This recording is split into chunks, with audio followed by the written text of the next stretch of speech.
Hello. For November 18th and 19th, 2021, we have 3 cards, and they are the Seven of Swords, the Four of Wands, and Justice. Interesting. Covert Operations. I always hesitate to read surprises because I don't want to ruin anyone's. Today we may have one, possibly involving a secret visit to the courthouse and the justice of the peace, but I can't very well read around it. Let's talk about the full moon. This Thursday night, Friday morning's full moon eclipse is the longest in 600 years, which I find fascinating, and I'm looking forward to it here in Southern California. If you look hard at the darkened moon, you can see the little satellites in orbit around it. There are a lot of them, apparently. Back to the cards. In the present is the card about presents, parties, celebrations, and weddings, the Four of Wands, Leo, Sagittarius, and Aries. It's the card of a stable foundation and satisfying relationships and friendships. This is no accident in the center. This is the goal, and the atmosphere is beautiful. There's a lot of love to go around on the Four of Wands. This card is decorated for a party, and most traditional versions show dancing couples under some sort of canopy, chupa, or mandap, as the marriage tent is called in the Hindu ceremony. I've always wondered why the Morgan Greer version of this communal peaceful card does not feature humans, but 4 thick, strong, straight tent poles, 2 on each side of the picture, forming 1111, which is also sometimes what this card is called, which is a whole other exploration.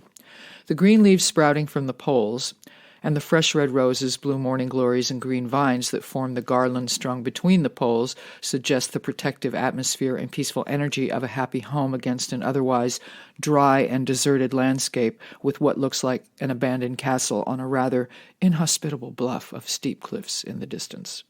Today's little layout does have a card of deceit and betrayal in the form of the Seven of Swords, Libra, Gemini, Aquarius, today in the past position and in the upright. If you're into life path numbers and numerology, there is a special relationship between the numbers 7 and 11, which may be of interest.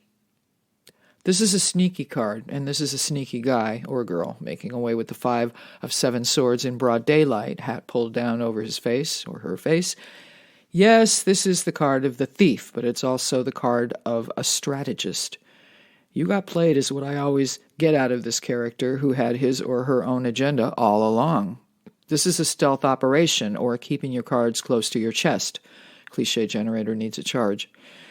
And in the upright, alongside the ever-so-happy Four of Wands, obviously someone played their cards well. So today I won't read the thief as necessarily having less than honorable intentions. Let's hope not, because the upcoming position holds Justice, another 11, and of the major arcana and a Libra, dealing with all matters legal and court-related. Any sneaky behavior in the past or theft will be made right without you having to do anything at all.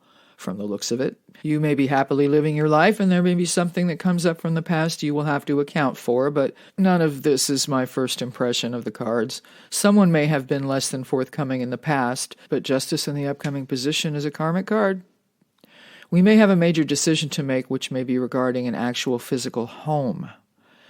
If you have acquired anything dishonestly, I'd pay attention to that major arcana. The Seven of Swords can also talk about theft of intellectual property or ideas. Karma, as they say, is a bitch, or a beautiful thing.